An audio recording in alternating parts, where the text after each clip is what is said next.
Asking them, what kind of lenders do you have? What are the options that you have is extremely important. What kind of strategies do you have? If I want a house and that property is something that obviously we know it's reasonable in terms of it's been on the market, in terms of some of the other key components that they should share with you, they should be able to negotiate a pretty good deal. If the seller is willing to pay your fees, and this is where the buyer's agent has to negotiate this for you, then at the end of the day, you don't have to worry about paying the fee that is typically associated with you having representation. Try and find out who they are. Who they are is going to tell you so much about, again, how they're going to act in the transaction.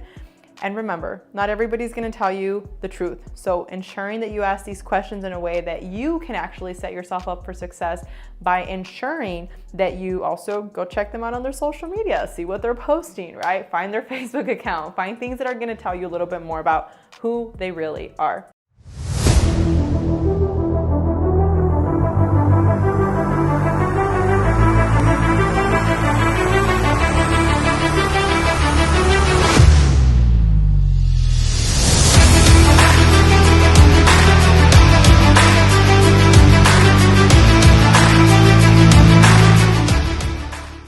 What's going on, guys? Thank you so much for joining us on yet another episode for Living in El Paso. And today we are going to be viewing this beautiful home out in West El Paso.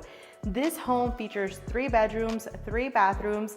It has a little over 2,700 square feet, and it is sitting on over 10,000 square foot lot. This home is listed for $535,000 in one of the most desirable neighborhoods in El Paso. Now, I also want to share with you some key components that you should be considering when you are hiring a new agent. So with that being said, let's take a deep dive in today's episode and also tour this beautiful home. Now, tip number 1 that you want to ensure that you are asking your agent is, how many years have you been in the industry? Now, this is something that I want you to take with a grain of salt, because I do understand that everybody has to start at one point or another as a spanking new agent, right? But if they are new, you want to ensure that they have an apprentice, that they obviously that they are an apprentice to somebody that actually has some years under their belt, right? Experience is going to be crucial when you are in especially a new market. A lot of you that view these videos are from different markets, relocating into El Paso. And even if you're not a first-time buyer, you still want to ensure that you are right, actually, because in the end, obviously, everybody needs to start at one point or another, but having the right mentors that are going to guide that agent that you are considering hiring if they're newer is extremely important. So make sure you're asking them, how long have you been in the industry? Now, another tip that I want to share with you is ensuring that they have lenders that they can offer for you to consider when actually financing. So depending on where you're at in your journey, maybe you already have a bank that you trust and know and like. But at the end of the day, I am telling you from experience, it's also really, really helpful to compare lenders. I've seen lenders. I personally have one of my banks with Navy Federal, amazing bank. However, I got a better rate with another bank that I wasn't even part of because I compared and because I know the strategy that I'm sharing with you. So asking them, what kind of lenders do you have? What are the options that you have is extremely important. Another tip that is very important is to ensure that you ask them, how are you going to negotiate incentives for me? We just got done negotiating over $30,000 in a price reduction for a property for one of our clients. And this is where you want to ask them, what kind of strategies do you have? If I want a house and that property is something that obviously we know it's reasonable in terms of it's been on the market, in terms of some of the other key components that they should share with you, they should be able to negotiate a pretty good deal. Okay, so my camera died. It's a whole new, brand new day, and we're going to resume the questions that you should be asking your agent before deciding to work with them. So far, we've reviewed ensuring that they have a variety of lenders to offer in order for you to ensure you're getting the best deals, making sure you know how they're going to negotiate incentives for you. We also talked about asking them how long they have been licensed for. Remember, as we talked about that, take it with a grain of salt, because there are some amazing agents that are brand new and that are very, very much eager to get started and earn your business. Just make sure, again, they have the right mentor so that you can ensure that they're going to do everything that is going to be in alignment with your best outcome. Now, with that being said, let's dive deep into the rest of the tips that you should really ensure you're asking your agent when considering hiring them. Now, tip number 4, and this is just like a little bonus for you, make sure that if you're having second thoughts about if they're being transparent with you or not in regards to their overall experience and their reputation with other clients, ask them for a past referral from a client. Basically, for a testimonial from somebody that they've already worked with. I've had so many people that are avid cheerleaders of mine that I'm very happy to say would be more than happy to get on the call and tell you how we did in the transaction. If you cannot find an agent that is willing to do that, I would just keep looking, okay? Now, I will say, as you interview people, you will get a sense for who you feel confident in and not. So also, follow your instinct. Sometimes we get that conversation started and we're talking with somebody and we are just not feeling it. Follow your intuition. If you've asked the questions and you still don't feel comfortable, just keep looking and you will find the right one. Now, tip number 4 is going to be, how do you plan to market my property?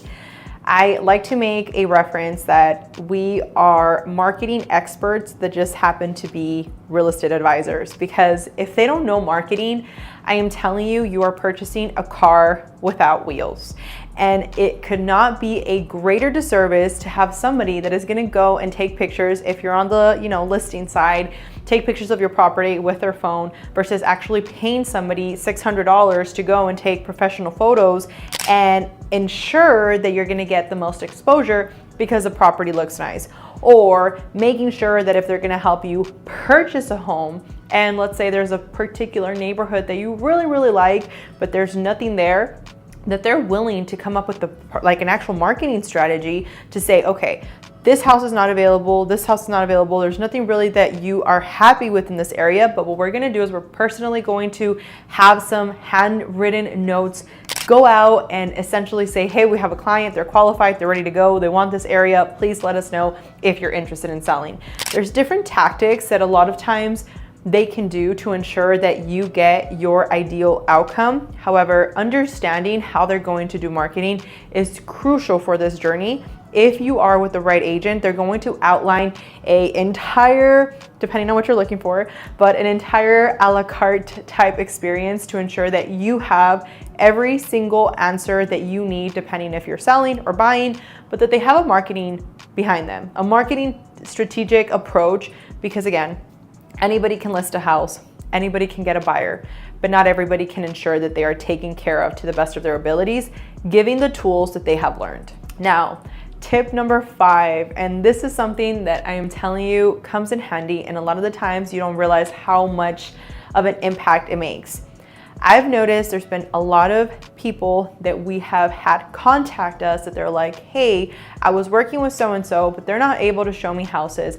I keep telling them that I'm interested, I want to move forward. By the time that they're off of work or by the time that they tell me they're available, that house is no longer an option.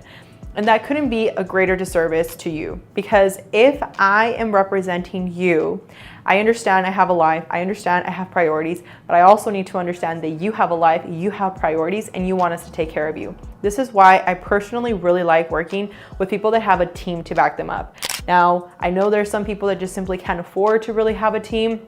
And if that's something you're willing to take a gamble on, then of course that's your choice. However, for us, we personally have different types of systems to ensure that we are taking care of our clients. For instance, if let's say I already have an appointment and I'm going to be at one of my meetings for government affairs or a client that I'm showing a house, and this was already booked prior to you letting me know, hey, we want to see this house. We need to have somebody that can cover me, being our team, right? That would be somebody in my team that is actually a licensed agent to ensure that they can open the property up for you. A lot of the times people don't explain the full benefit of this, and some agents I've even noticed try and downplay it, and they say, oh no, you don't want to work with somebody that has a team because they're never going to take care of you. The actual person that is the main character of this team is never available. I have seen that happen. However, that is not the case with everybody. A lot of the teams that are actually having a team is to ensure that they can get you into the property as quickly as possible. Or let's say you're listing your property, ensuring that they can actually send a video editor, a videographer, making sure that they can get the cleaning crew out there, making sure that the assistant has already orchestrated everything else that is needed for the next steps to follow. So ensuring you're working with the right agent that does have a team definitely comes in handy for you, because you don't get left behind and you are constantly being updated, because it's not just one person, there's multiple people that are having your back. Now, tip number 6 is going to be ensuring that you are asking them from the beginning, what are your fees, okay? And this is something that ever since the NAR settlement happened, if you guys haven't seen that video, I highly recommend you check it out. It talks a little bit more about what happened with the lawsuit. A lot of people were just screaming the sky is falling, but honestly, it's been something that's been happening for years. And a lot of people were simply not doing their job properly and explaining to the buyer, it is your obligation to pay the fee. However, it is my obligation to negotiate in the best way possible to ensure that you don't have to cover the fees. So let me explain. When you go to an attorney, for instance, you wouldn't have the defendant, right? Let's say the person that's representing the other person, and you are now going to say, hey, I need you to pay for my legal fees, right? They would look at you like, what are you talking about? Why would we do that? Each side of the transaction has representation. The buyer has representation, the seller has representation, and then in the middle, we have the actual title company. This is where one side of the equation, being the buyer agreement, second side of the agreement, being the listing agreement, come into play to make an executed contract and make everything work. Okay, now that we've understood that, the reason this is important is because for the longest time, buyers have actually been able to get the sellers to cover your fee as the representation pertains to you having your agent represent you, okay? This is really important to note, because it is in the best interest of the seller to ensure that they cover that for you depending on the situation, okay? And if you're a seller listening to this, I made a video to also adjust and talk about a little bit of the fees and things that are important for you. So I'll link that down below. But regardless of the site that you're playing here, you want to think about it as if the seller is willing to pay your fees, and this is where the buyer's agent has to negotiate this for you, then at the end of the day, you don't have to worry about paying the fee that is typically associated with you having representation. Now, a lot of people ask, what is this fee? Well, typically, standard practice is 3%. However, as I said, typically, it is not a mandatory fee as far as the price goes. Now, this is important to understand, because a lot of people say, well, what is the 3% covering? Like, what is it doing? I have seen it time and time again, where whether it's on the listing side or whether it's on the buyer side, agents sometimes do the bare minimum, which is why that question comes into play, which is like, what did you even do for the 3%? I've made a full video to explain some of these fees to ensure that you understand really what goes into a person that is actually going to represent you the right way, and a agent that we basically call a door opener. Very, very different, okay? There's agents out there that really don't take care of their clients.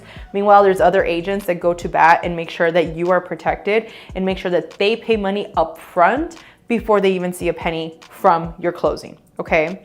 Now, this is important because if you understand the fees associated, you can tell your agent, which I've had happen many times. Hey, Alexa, I'm totally okay with 3% that we have to pay.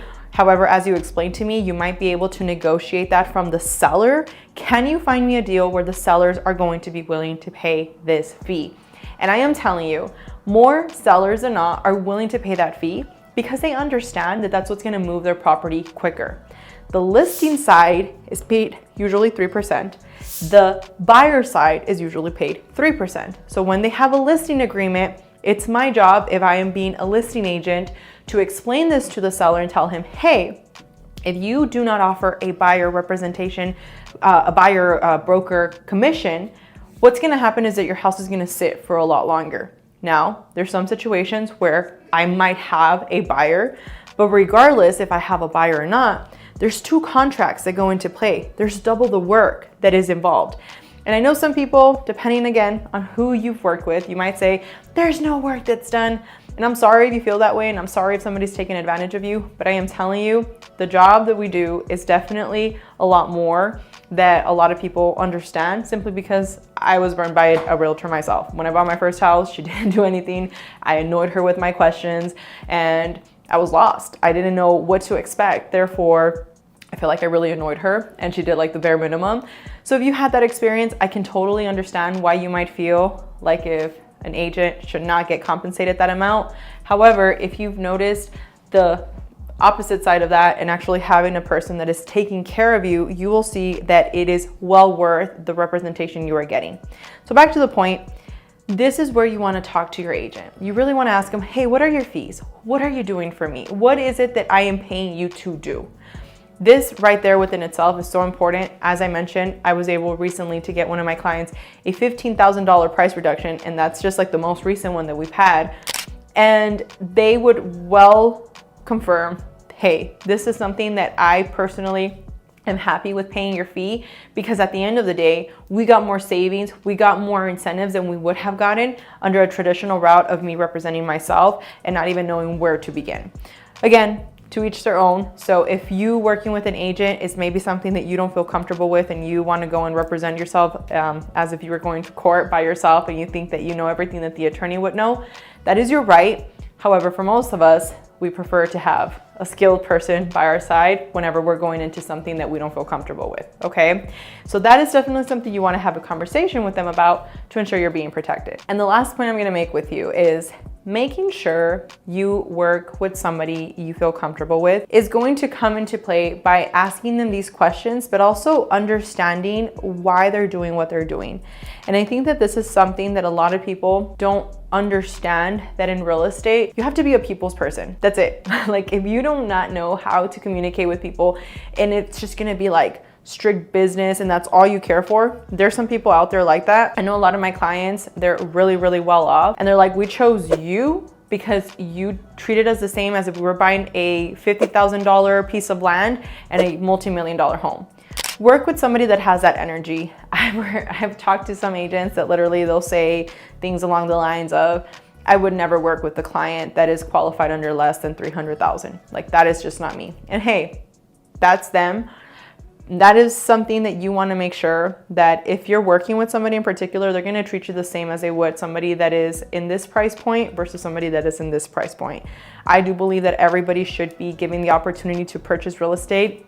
And if you can't qualify right now, working with somebody that's going to help you get to that point is so important. We've had situations where people literally worked on their credit for over 2 years. And once they finally get qualified, they're super happy, they're super thankful. And those are those people that are our avid cheerleaders. So again, working with somebody based off how these questions are answered is important, but take it a step further and try and find out who they are. Who they are is going to tell you so much about, again, how they're going to act in the transaction. And remember, not everybody's going to tell you the truth. So ensuring that you ask these questions in a way that you can actually set yourself up for success by ensuring that you also go check them out on their social media, see what they're posting, right? Find their Facebook account, find things that are going to tell you a little bit more about who they really are. With that being said, I want to thank you so much for tuning in. We have officially hit over 1,000 subscribers and I'm so happy. I'm so thankful for each and every single one of you guys that have made this happen. Thank you so much. Pretty soon we're going to be doing a giveaway. So for those of you that have been following, all we ask for you to enter the giveaway is if you can comment down below the number 1,000 and just put whatever emoji you want to put. That's up to you. But we will be entering that in a system for us to do a raffle. I'm still figuring out what it's going to be. So on our next video, I will share with you more details, but already I promise you it will be something nice. So anyways, I hope you have a fantastic day and I will talk to you guys on the next one.